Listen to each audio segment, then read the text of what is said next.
people are doing a good job about trying to collect information, gather information, deploy information. The landscape is constantly changing and the challenges are constantly changing. And so people just need to be aware that more is not necessarily always going to be better. In the case of trying to gather information, a lot of times it's quality over quantity. It can be an hindrance. Having too much is sometimes is the problem. Welcome to What Gets Measured, a Ninja Cat podcast about marketing, performance management, metrics, and effectiveness. Because what gets measured gets managed. I'm your host, Jake Sanders. Both Mark Donatelli and Daniel Kowal are managing partners at Simply, a management consulting firm working with brands, the platforms and data they require, and private investors seeking value creation amidst them all.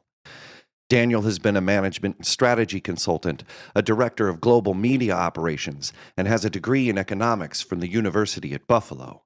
Mark has been an advisory board member on a multitude of companies, founded a few more, has a tech degree and experience in the U.S. Army. He's a gem to follow on Twitter, and they're here today to talk about data integration. I appreciate you guys coming on the show. I'm following Mark a lot on Twitter and just meeting you, Daniel, here, and I'm loving what you guys are doing at Simply, but I wanted to start first with a general state of the union of data. Can you provide us an overview of data in marketing and advertising? How's it showing up? How are teams gathering it and using it correctly? And what are the knowledge gaps folks should know about? So, yeah, I'll start with that one. I think that in general, I mean, you've been around the pond a few times, as we have. You see this evolution. People talk about Web 1.0, Web 2.0, Web 3. Like, these are concepts people are grasping on. Data is going through a similar kind of process. Like, data is very old hat to me. I've been working with data for decades and trying to extract value from it. I think what's happening now is that the democratization and the accessibility of data and the amount of data available is continuing to grow, and people are getting access. But the problem is that a lot of times when amateurs or novices get access to new tools and new things, sometimes they go a little off track, right? They don't get necessarily used in the best possible way or in the most efficient way. And so we're seeing an opportunity to whereas as I'll call it, the demand side, the demand for insights and intelligence and actions and triggers, and like everybody wants to do better with data, but they often don't know how. Like it's overwhelming. And so this is how Simply was born, is that everything has just become too damn complicated. And so we really believe strongly that there is a simpler way to kind of step back, look at the business objectives, and within that context, then look at the data and understand what data is going to make a difference in my business. How do I put that to work? Sometimes it's, obviously advertising, marketing, all of those are really, those number of use cases in which data can be applied is also expanding. And then the tools are getting better, the tech's getting better. SaaS and apps and all of this stuff is, again, providing unparalleled access, but a lot of people are just lacking the specific technical skills coupled with kind of the strategic insight as to how to apply them best for their situation. That's what I'm seeing. Yeah. Daniel, do you want to add on to that? Well, I think that a lot of times when people are looking at data in the marketing and advertising space, there's sort of this idea that more is better. And a lot of times it adds to the complexity of what people are trying to accomplish. I think people are doing a good job about trying to collect information, gather information, deploy information. The landscape is constantly changing and the challenges are constantly changing. And so, people just need to be aware that more is not necessarily always going to be better. In the case of trying to gather information, a lot of times it's quality over quantity. It can be an hindrance. Having too much is sometimes is the problem. Oh, yeah. I mean, well, and it's weird because big data was this push back in the day, and you just had to make sure it was big. Whatever kind of data set you had, it had to be large. And yeah, I think that's one of those big barriers. It's like, okay, so we have it. Now what do we do with it? And I wanted to have you guys on because the idea of data integration is sort of, as Mark was saying, looking at your business objectives and pouring things in to gather the insights from the analytics. Integration the only way to scale is to integrate the data. Can you guys riff on integration, scale, and talk about some of the barriers that are preventing people from achieving this? Mark, do you want to take this one? You want me to Yeah, jump let in? me set it up, and then obviously I know Please. when we talk about Yeah. a lot of the integration and federation. Dan has a hands on the wheel of a lot of the stuff that we're working on specifically, but I think in general I'll start that by saying that again, that complexity is deciding what to integrate.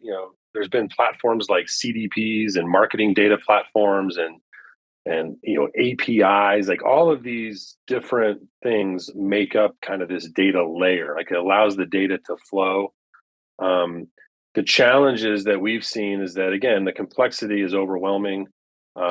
Figuring out how to link data sources together.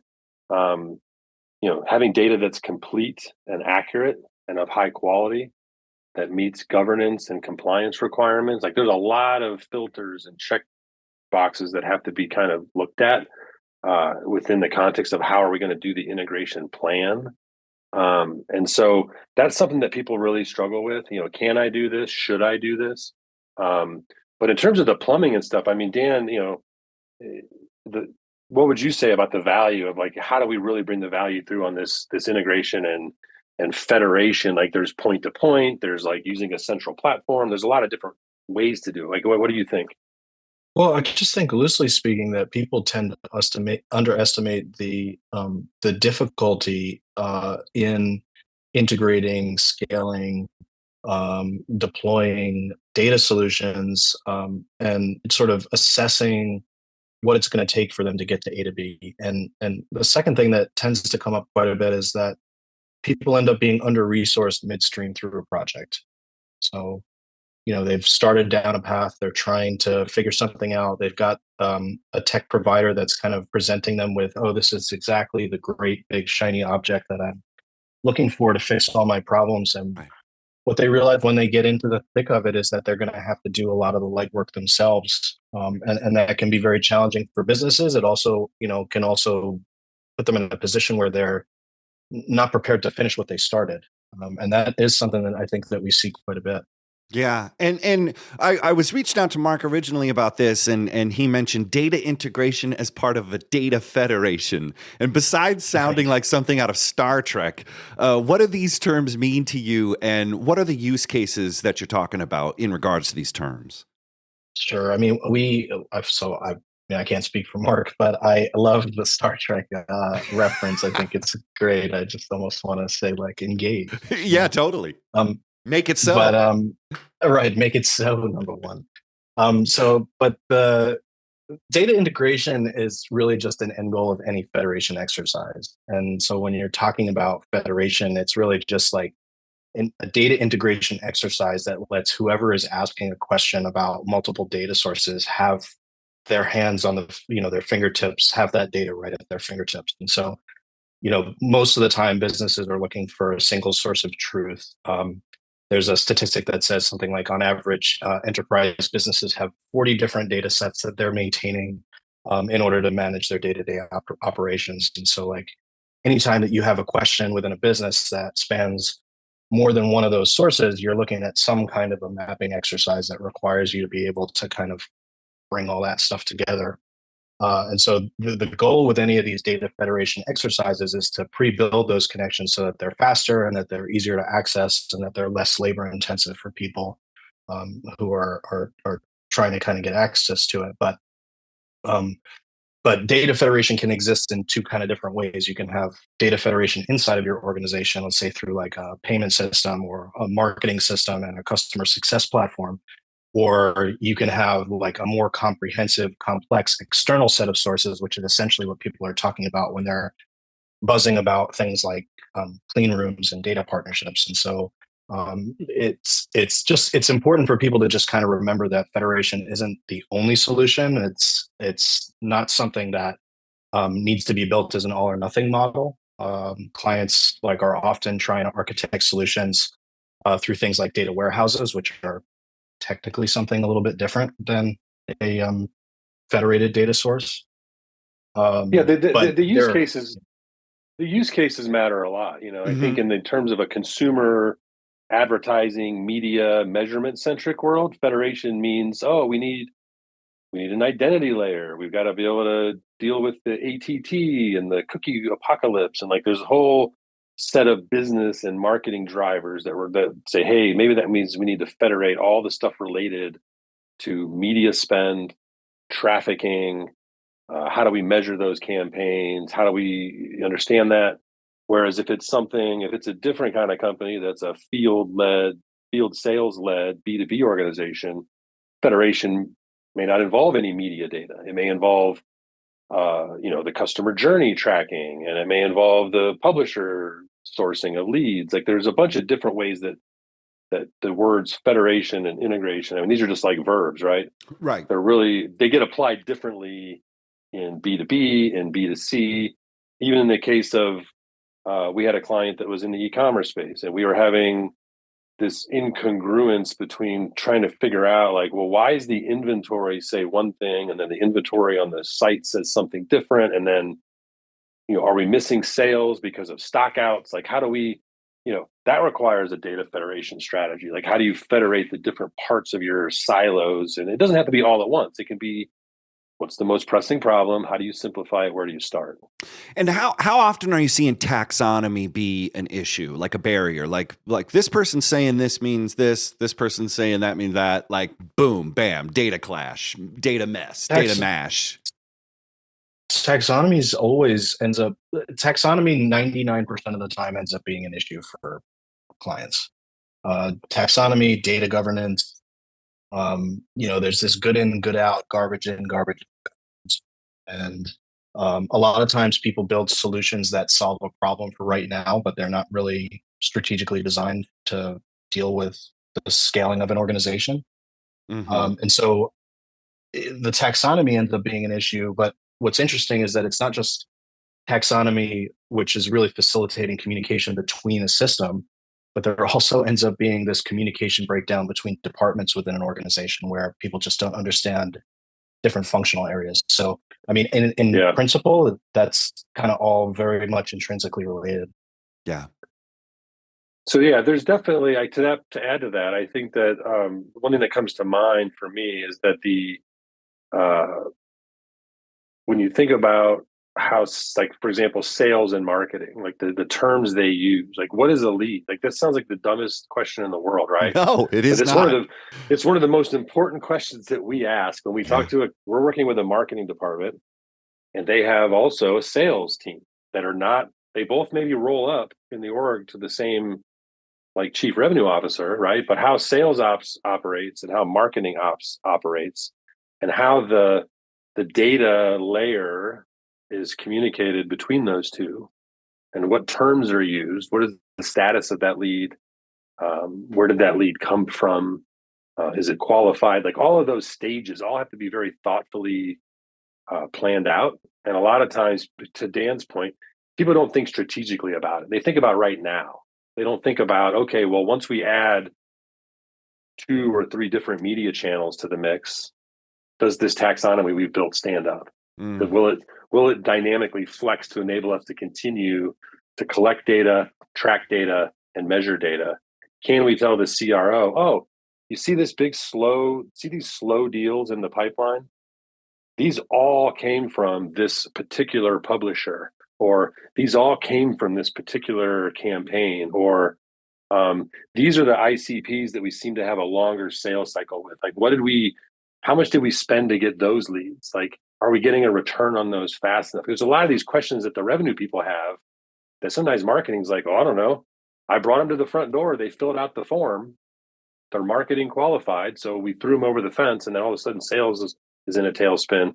Or it gets a little more complicated when they have an external agency. Right. They'll have an external agency buying media on 1 or 2 channels. They'll have internal people buying media and doing stuff, on a couple channels. They'll have a publisher partner that's sending leads. And so getting the full taxonomy, and now we're not talking about like master data management or MDM level stuff, right? We're still staying in the marketing box here, right? But this idea that you can broaden that conversation to make sure that when regardless of who's tracking the campaign. And Dan's really good at this, by the way. I'm stealing his thunder here. But this idea of, can you build a strategically minded taxonomy that allows sales, marketing, an external agency, a lead gen partner to allow all those data flows to come in and have marketing not lose visibility around, okay, what was the campaign? What was the creative? What was the version of the creative? What was the call to action in that creative? How much did we spend on that channel? What was our, like, getting that level of detail from UTMs through creative IDs, through campaign naming methodology, like all of that has to roll up in order for a head of performance marketing or a CMO to really be able to answer the questions that the CRO is asking. Well, it seems like there's always a chance that I can, if I, I've solved the problem for now, like you said, but you're not thinking ahead. But hey, I'm shipping off these data points. The charts look pretty good. Might be a little messy on the back end, but yeah, and I think you brought up something interesting when we were talking about booking the show, Mark, which was data ethics. And it seems like proper data management might naturally create ethical standards. Why is data ethics important to focus on, and how can agencies be more ethical with data? I think what's interesting to me, and again, maybe this, and Dan, I know Dan has some comments on this specifically. We talked about this before the show. I think in general, what I'm seeing is that, I came up in the direct mail world, right? Where PII was, the data was, it was PII, period. Now, granted, it was in the white pages, it was in the yellow pages, like it wasn't exactly protected, right? But it required a certain lens. And so in the old days, when you wanted to do a campaign and you would work with a data broker like I was, and we would want to understand your audience and your product and your price point, and we're advising you on, how to build your list, because we know that it's list, it's creative, it's call to action. Those are the three components, right? So the list component is really important. And so we would go through, and we were protectors of that data. We wanted to make sure that the ad and the call to action was appropriately matched to the audience, because that data was very valuable to us, and we had the trust of the people who allowed us to use that data, et cetera. I think what's interesting is that because there was a PII component from the outset, ethics was built in. Like there was things called mail piece approval. Like in order to rent a list that had certain age and certain things and matters with it, the owner of that list would be like, well, I need to sign off on the mail piece. So you'd upload a PDF of the mail piece, and they'd say, okay, yes, the offer, it's not alcohol, it's not drugs, it's not illegal, it's not, it's not inappropriate. Like it was an appropriate ad matched to that particular audience. Mm-hmm. So a publisher owned that list. The magazine circulation guy owned that list. He doesn't want some crazy weird offer going to his list, right? Right. So there was a built-in filter. Well, then shift to digital, and this is where Dan will be able to comment, right? The shift to digital says, oh, well, the data is quote unquote anonymous. It's a cookie. It's just this faceless composite audience. Like it wasn't like a quote unquote list of people. Like people disassociated the fact that audiences were actually people. Now we're seeing the agencies swing back around, and they're all now talking about how important people are, right? They're shifting their tone. But for a long time, the digital space was a little ugly, because it was like, oh, it's anonymous. We're just going to we're building an audience. They don't think about it being full of people. But again, there's some of that stuff. And Dan, I mean, riff on that a little bit, Dan. Well, totally. I mean, there's this quote, and I having a little trouble to cite it back to. It looks like it's from a 1973 sculpture, who said, "If you're not paying for a product, you are the product." And I think that that's not something that's necessarily commonplace understanding, or at least it wasn't, a number of years back. And the things that people are doing with people's data have a right to know what people are doing with our information. And that's becoming more and more important to people as the conversation becomes more mainstream. So from a data ethics perspective, I think that there's just these two primary key principles that we really harp on, and we feel like are really central to the conversation around data ethic, which is in this circumstance, you're really looking to ask for permission rather than forgiveness. And the second thing that's really critical is just doing everything and more that's in your power to maintain trust through security of people's data and recognizing that that's something important, that it's valuable, and that it means something to kind of be a trusted partner with how you're managing and deploying people's information. It's so crazy because I'm thinking of the flock thing with Google, the federated cohort, whatever that was. For a minute there, they were like, "Oh, this is all good. Like these are actually just long tail groups, and these people are into bass fishing, or this person's into whatever." And it kind of like I was like, "Is this true? How much can you verify these things?" And I think people are like, "Whatever, give it to us, send it out." But you're saying people are kind of shifting away from that. What are the data points that you're pointing there? That there's this shift. I think there's this shift because what's happening is these, in the old days we would have these, commercial segmentation systems like Personix or Right. Equifax had their segments. They had, shotguns and pickups and Right. NASCAR families and all kinds of like funny names for these. Right. We'd call them audiences now, but back in the day they were modeled.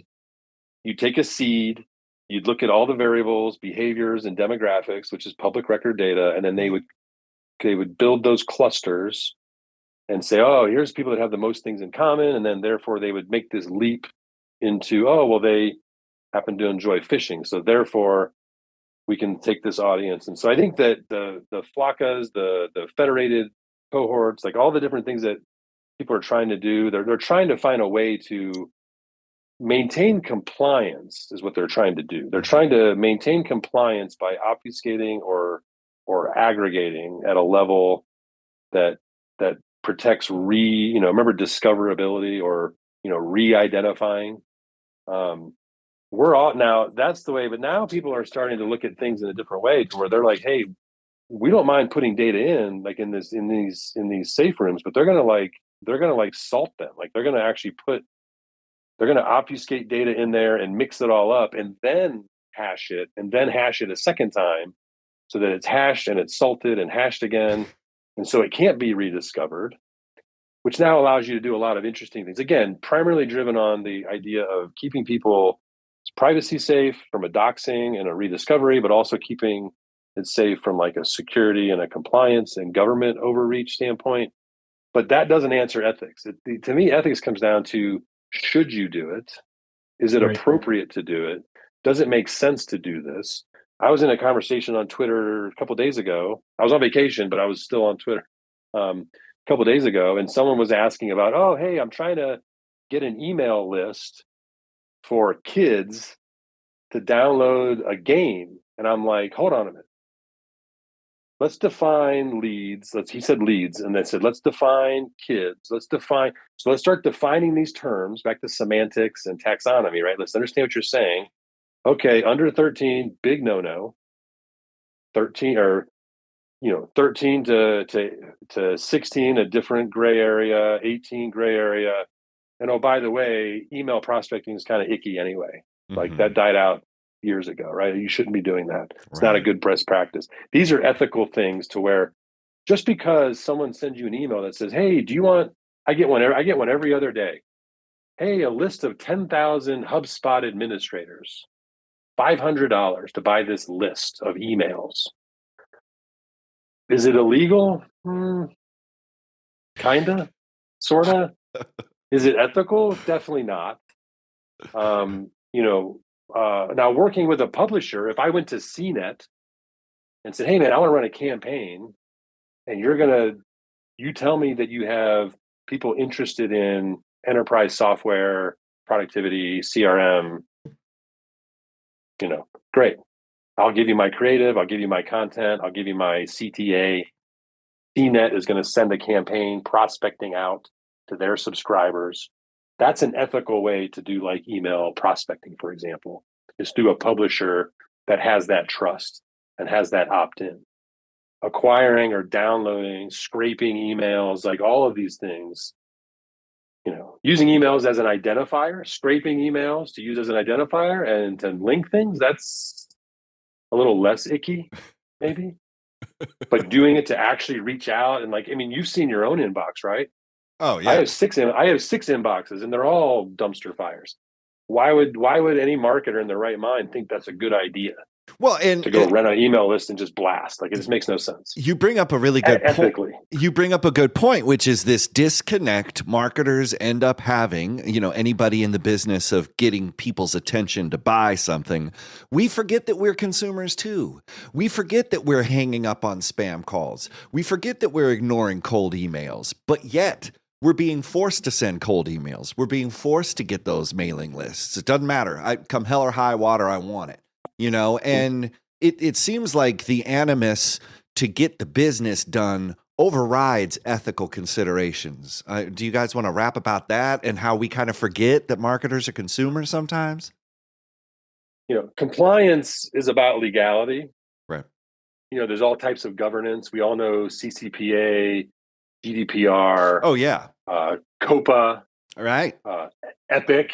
There's all these FTC and European Union and the France NIL, there's all these bodies that are governing how data gets moved. Criteo just got a giant fine, $65 million this week. Whoa. Do you see that? No. $65 million they just got fined for GDPR compliance. So compliance and legality, that is a whole thing in and of itself. Privacy compliance from a consumer standpoint is yet another, in terms of trust. And then the ethics piece is almost like a third facet of this, right? So if you think about, there's government oversight and management, which is compliance stuff. There's security and trust and consumer interaction, facets to this. What does the consumer really want? And then the third part is again, there's the ethics part of well, should you do it? Getting that trust is really important. Maintaining that trust. It's a very complicated topic. Yeah, but like what we were just saying, it's how easy we forget that when our jobs are on the line. We got to bring in the leads. We got to do these things, and it's easy. It can be to forget those considerations, but proper data management would create an ethical standard. Do you think if you got your federation integration, symbiosis, can better data management inspire ethics, or maybe not ethics, but maybe a more. I'm not sure if good data management can inspire ethics. It can provide guardrails. Right. For sure, provide guardrails. But I think the ethics, to me, the ethical end comes from the strategy. There's this author of this book called Let's Get Real or Let's Not Play by a guy named Mahan Khalsa. It's all about solution selling, but one of the phrases he uses, a couple phrases. One is he talks about helping clients succeed. So if you're able to simply help the client succeed, you'll get more business from them. They'll be happy about it and the money will come. That's one theme, but off topic. The theme I was going for, one of the things in his book is he talks about intent counts more than technique. So when you get the sense that someone is actually trying to help you, that feels good. Whether they're clumsy or fumbling or they're not experts, it's okay. They're actually being sincere and they're trying to help. In the case of ethics, I put that into the same bucket within the strategy. So as you think about what is the intent of our strategy? How do we want to be perceived by the recipient of this messaging? What is the intended action we want to get out of it? As long as those are all in alignment with proper thinking and human-centered, essence and vibes, I think this is just it comes from the strategy and the culture of the organization at the top. This is how we're going to operate. This is how we're going to acquire customers. We're not going to shortcut. We're not going to cheat. Sometimes customers, we've had situations where a customer's oh, well, I need this thing and I need it now. And okay, well, it takes this amount of time because we got to move this data. We got to ship this thing. You got to do this other thing. Like there's a set of processes, governance processes Right. in place Yeah. that protect the PII. Like don't just go don't go export a list out of Salesforce and email it to me as a spreadsheet. Like that's a bad move. Like it doesn't in a million ways. But again, if there's an ethical North Star that says one of our goals is to gain the trust of our clients, keep the trust of our clients, and have them believe that we're going to secure their data, that's not congruent with me downloading a list and emailing it to my vendor. Absolutely. You still need to use. So there's things that happen. Again, there's guardrails. It doesn't inspire the ethics, but the strategy and the culture will create that.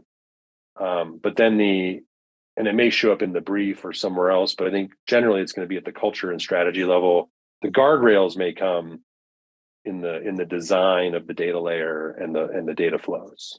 That's amazing. That and it's a very important distinction in between that is the strategy and culture are mattering more. And I love intent counts more than technique, because I've been on stage numerous times where maybe it wasn't the best I did, but boy, if you look like you're having fun and you're like connecting and that vibe, it's a loose KPI there with hitting the vibes, but it totally matters. I'm loving this. And how about we switch into story time? Can you give us a data integration Cinderella story about a client or an experience that you saw great results with? And then, do you have any horror stories you'd like to share about data integration gone Jekyll and Hyde? We probably have a couple of both, but in some way or another. But I think that the one that comes to mind is we're actually, hopefully it'll be on our website soon, simplylimited.com. We'll have a case study up there soon. We're waiting on some numbers from the client. Nice. But we had a B2B lead lifecycle optimization project where we were helping a company that was spending media to generate leads in the B2B space. They had enterprise client ICPs. They also had SMB ICPs. They had different SDR or sales development structure, different field salespeople that managed those different segments. But it was a very complicated set of inbound data sources. Mm-hmm. Dan led the project on this one on taxonomy and organization of the data layer. Nice. But the way the case study is going to Mark. the way the data is going to read at the end, like the way the case study lays out, is that essentially before it was the old, hey, I know my marketing's working, like we're spending a certain amount of money, we're getting a certain amount of leads. It's never good enough, but it's like it's kind of working, but we really don't have any type of, and I know attribution's a bad word now, and people are going into econometrics and a bunch of other, we're trying to figure stuff out on attribution. But the idea that, simply being able to connect an individual lead to the channel they came from and the dollars you spent in that channel, that was something that we were able to pull together using their internal staff and guiding them around the framework and designing that data layer. We were able to get that data to flow through, whether it be the third party, the agency, LinkedIn, Facebook, search, organic stuff on the website, the lead forms, that stuff all was able to kind of be flowed through and not overcomplicated for the salespeople or the marketing folks and the nurturing cycles. But at the end, we were able to actually look at the pipeline and put a finger on every deal in the pipeline to know where that deal came from. Like, what channel did it come from? What was the influencing channel? It's like, oh, we ended up finding out that they thought webinars from a particular publisher were their best source of leads, because that's where all the low funnel proposals and deals were. Like, oh, these people went to a webinar. They sat through a 1-hour webinar on this product and we closed the deal with them. Therefore, those are our best leads. Well, what we figured out is that the attending the webinar was not the top of the funnel thing. They had already had brand awareness, had already been touched. And then, so the webinar was like the second or third thing they did in the journey, which then put them over the line to be susceptible to a pitch, right? So it kind of, it kind of put them over the line from marketing into the sales bucket positively, but it wasn't the reason that they were in the funnel. They were in the funnel because there was a brand and a content story. The webinar is what ultimately kind of like got them off the fence. Right. So the webinar wasn't the best source of the leads, but it was a great influencer to move from top to middle or from middle to bottom. Well, and that's that last touch, first touch, midpoint. Did I tell that right, Dan? Did all I say those that things. Right, Dan? Yeah. Get in, Dan. No, I listen. I totally agree with what you're saying in here, Mark. And I think what was really interesting about this project is that, you know, you touched upon this before in terms of like attribution maybe being, you know, the wrong way to say it. But the fact is that sometimes we're just trying to answer simple questions for people who just don't have visibility. And in this case, what we were really trying to do was to be able to answer the question for their chief revenue officer of what is in my pipeline. And being able to get to that answer quickly and be able to also say to somebody, well, not only is this what's in your pipeline, but this is the quality of what's in your pipeline. That can be amazingly empowering from a strategic leadership perspective, because again, what Mark is saying here about, you know, how, yeah, we know what we're doing is right. We know that it's kind of working. We're not sure how well. What that's really telling you is that you've got good people on the ground, but you have no way to validate what's actually being done and how your resources are being spent. So sometimes it really isn't about these really super sophisticated answers. Sometimes there are sophisticated solutions that need to be implemented, but it's just a matter of kind of taking things step by step to be able to answer the questions that are truly important for the business. Right. And I love that. So that's a great example of things going right. I can hear our audience just going, I'd love to know that. I'd love to know what's in the pipe. What is a horror story that you can share? You don't have to name names, but you know, when did it hit the fan? Mark, we got to figure out which one we want to tell. Tell them all. We were just on a call a few minutes ago, and I use the analogy of like we tend to run into like burning buildings, like when there's like all this complexity and people are just struggling, like we end up finding ourselves in those situations. Yeah, heroic. Yeah. One that comes to mind was an e-commerce kind of company. It was B2C, but it was not really B2C. Like they thought it was B2C. They thought it was a two-sided marketplace to where they could compete, you know, in attracting enough consumers to sell like used cell phones. Yeah. And arbitrage that market. And they could feed in some of their own inventory through a back channel they had access to. And, you know, they spent a lot of time and a lot of money because we showed up and the building was on fire and they're like, hey, we need help. Like we have to flight all these campaigns. We got to build this thing. We got to have this profile. So we just like literally rolled our sleeves in and just started freaking spraying stuff and like trying to like pull bodies out of the fire. And like, we were like going crazy. Well, then we come into it. And after they spent several $100,000 on like Facebook ads and stuff, we started to really be like, something's wrong here. Like this can't be right. Like all of a sudden, like the stuff all these charts just started going like this, like started going down. Like all of a sudden stuff wasn't working. Like there was just all kinds of weird stuff going on. And yeah, go ahead.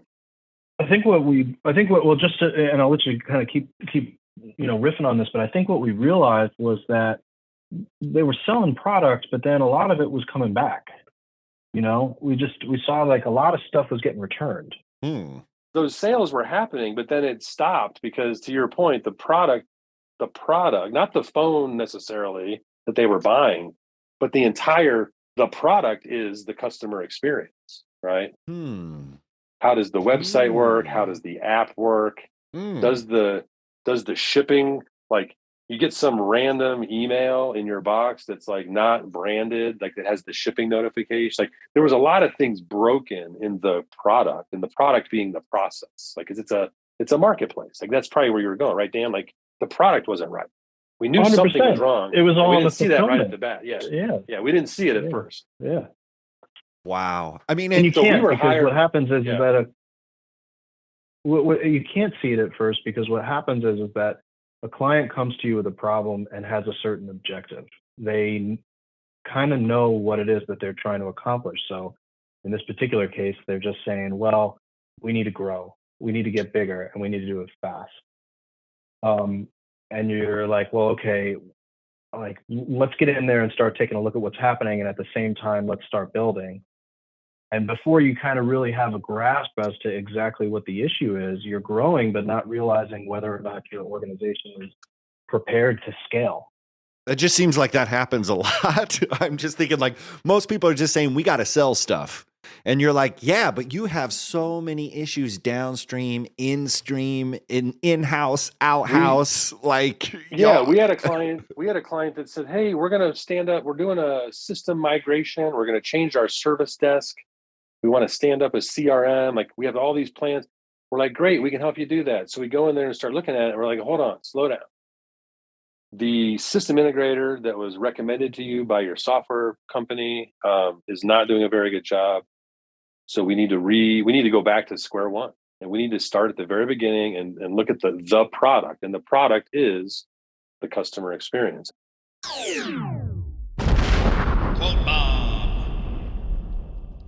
Instead of being focused on the growth side, on the marketing side of the business, we end up seeing that, oh, wait, the retention and the service is terrible. The customer experience is bad. It's hard for them to get support. Maybe we shouldn't sell anymore. Maybe we shouldn't bring any new customers in until we fix the leak at the bottom of the bucket, right? Whoa. Let's make sure that, they had hundreds of backlog of tickets of like customer support issues. And like, we were looking at the logs of their customer service system. And it's like, F you guys, this is the worst thing ever. Like, they're like just getting like bombed all day long. And the customer service people were like, they had 2 offshore centers doing customer service, which is another story. Right. But they were like, literally, like, people were quitting. Like, it was just awful. So we ended up getting the whole thing redone. Right. New service desk, all new templates, new workflow. They used to have a process where like, oh yeah, just send an email to this thing, and then it automatically creates a ticket. Oh, well, that seems easy for the customer. They're like, oh yeah, we solved this customer experience problem. We reduced friction. Well, by reducing that particular kind of friction, now you end up with thousands of tickets because of all of the bots and the spam. And when it's easy to open a ticket, people will open a ticket. If you can direct them to a knowledge base article first, then open it. There's a whole way to think about how that gets handled.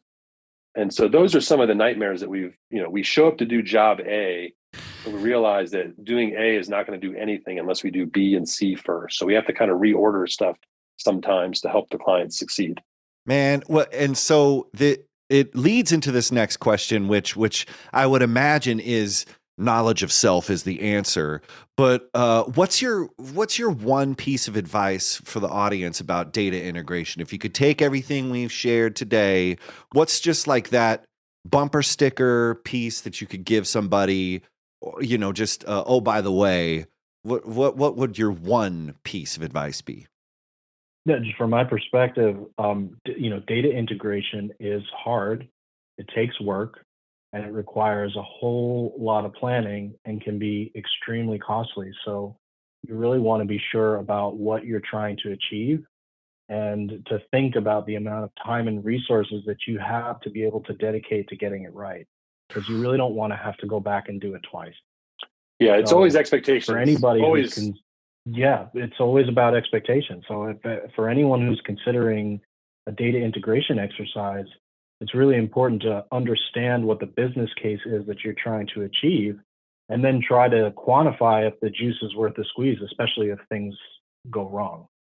I think I don't know if it was you, Jake, or not, but on Twitter the other day, someone said, how come no one has the money to do it right, but they always have the money to do it twice?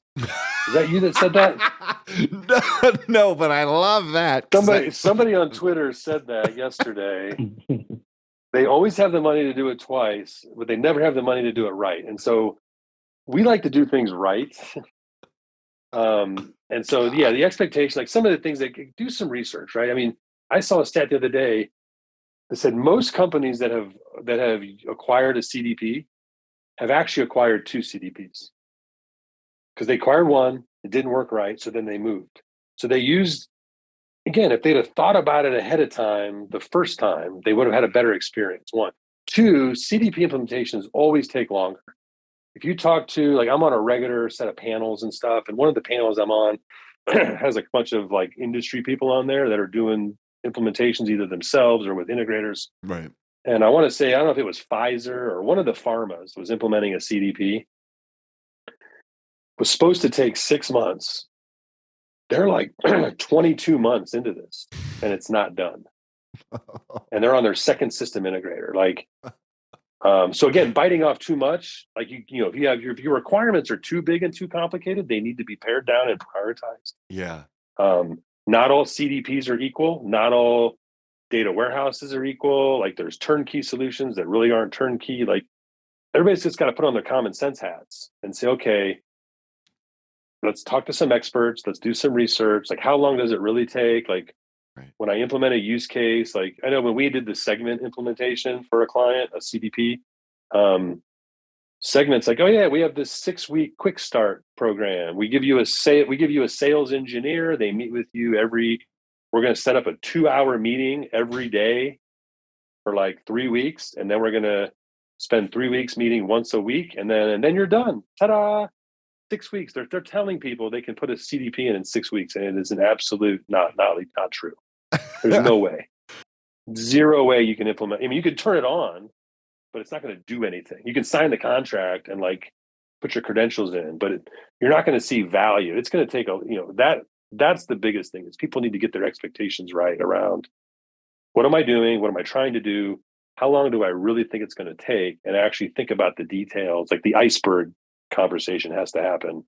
And we're really good at that. That tends to be our sweet spot, is helping people get their head right around what's realistic, and what's the most pragmatic way to kind of move forward and get results faster. I'm inspired by your take on this, your heroic work running into buildings. I want everybody to know that these people did not run into actual burning buildings. These are metaphors. But you really outlined the case and the problems that people are facing, and that bandwidth thing that Dan was saying, like, just be honest with yourself. And it seems like you guys are honest dudes. I love what you're doing there at Simply. If people want to connect with you and learn more about you, Mark and Dan, where can they find you? SimplyLimited.com. The company is Simply LLC, but the domain is SimplyLimited.com. You can find me on Twitter. Simply with a C. Yeah, Simply important. With a C. Yes. Very important distinction. I've been saying it so much. I've stopped saying with the C, but no, Simply with a C. SimplyLimited.com. I'm on Twitter at Mark Donatelli, Donatelli, very phonetic, like Italian is known to be. That's it. We're out there. Cheese or chocolate? Are you ready? Sure. Okay. Yeah. Cheese or chocolate? Cheese. Chocolate. All right. Oh, a little tit for tat here. Hot tub small talk, yay or nay? Yay. Yay. You go. I'm not getting in your hot tub. Next question. Climb the mountain or walk the beach? Beach. I'm a mountain guy. All right. Fair enough. Here we go. Parking spot. Back in or pull in? Pull in. Yeah, pull in. Yeah. Yeah. In other countries, it's illegal to pull in to parking spaces. Anyway, tree house. In those situations. Right. Well, then I guess, yeah, you don't want to get arrested. All right. Next question. Tree house or pillow fort? Treehouse. Treehouse. Yeah, it just makes more sense. It seems cooler. So what's funny is that, like, a lot of clients have commented that, Dan and I don't always agree on stuff. And they actually like that. Like, there's been times where the clients will just go on mute and Dan and I will have a conversation with ourselves about what we should do for the client, like right in front of them. Like, it's a good, healthy debate in our own little in our own little world here. But we're aligning on a couple things here. You guys like to The talk important stuff. in hot tubs and you want to be in a treehouse. I get it. All right. The last question is swimming lion or flying bear? Swimming lion. Okay. Yeah, I think I'll go with swimming lion. Yeah, the flying bear seems like there's a lot going on there. Anyway, I'm not sure if I'm fighting one or if I'd want to be one. Like maybe I'd want to be a flying bear. are we just observing it? It's a good question. I'm not not sure. I would rather fight a swimming lion because I think I could drown it. But, that's the American thing to say, right? I could fight a lion. That was some U.S. stuff for sure.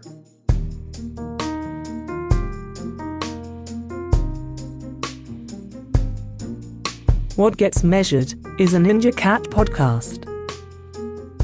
Please rate and review the show wherever you find your podcasts. Share this episode on social and visit us on the web at ninjacat.io.